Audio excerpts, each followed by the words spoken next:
You're watching Omaha's only hour of primetime news. The KPTM Fox 42 News at 9 in HD. She's accused of selling her 14-year-old daughter for sex. Now the Nebraska State Patrol says an Upland woman did the same thing to her 7-year-old daughter. Police arrested the mother on child pornography and sexual assault charges. We're not releasing her name to protect the identity of her kids. They say 7 men were with the 14-year-old and say 3 men abused the 7-year-old.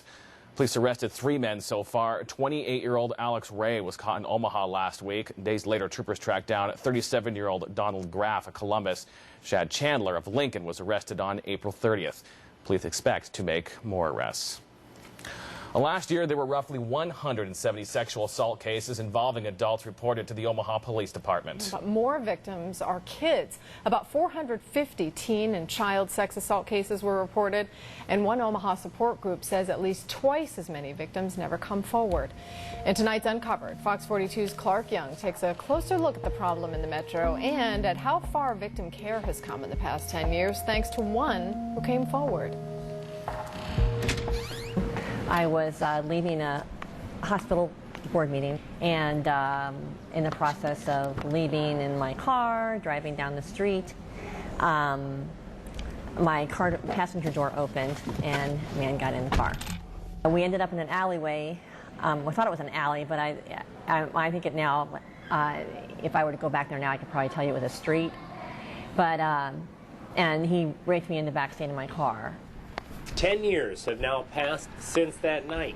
But Wilke says that not a day goes by that she still doesn't think about it. I used to say in the beginning, if it wasn't the first thing I thought about in the morning when I got up to brush my teeth, I was having a really good day. But rather than letting her sexual assault define her, Wilke decided to make a difference and started a program called SANE SART. SANE stands for Sexual Assault Nurse Examiner, and SART is Sexual Assault Response Team. This program is the only one in the city that trains nurses specifically for sexual assault cases. Before, we didn't have a program. We didn't have people who were specially trained. We didn't have nurses who were very familiar with how to take care of a patient, provide them resources, collect evidence properly, maintain evidence properly. And in the last 10 years, the technology and science behind collecting evidence has also changed dramatically. If I have a clean single source profile from a male and it matches to another male, the statistics are usually that it's at least a 1 in quadrillion chance that it could be anybody else. There are roughly 15 different ways for doctors to now take DNA evidence. So if they have any body fluids from the suspect on them, we can collect those. So that's for bite marks or other bodily fluids that may be present. Once evidence is taken, that rape test kit can be stored for years and still be able to be tested. We've done a lot of cold cases and cases that are 30 and 40 years old, and we're still able to generate DNA profiles. But it's still important for rape victims to not shower until after the evidence is taken. You know, we always recommend that a patient doesn't shower, change clothes, brush your teeth, go to the bathroom, all those things, but we take a patient however they are. As part of the SANE SART program, victims can now pull up right to the emergency entrance. And like I said, we have a nurse on 24 hours a day, 7 days a week, 365 days a year. Boatwright says that afterwards, they do have private showers for the victims.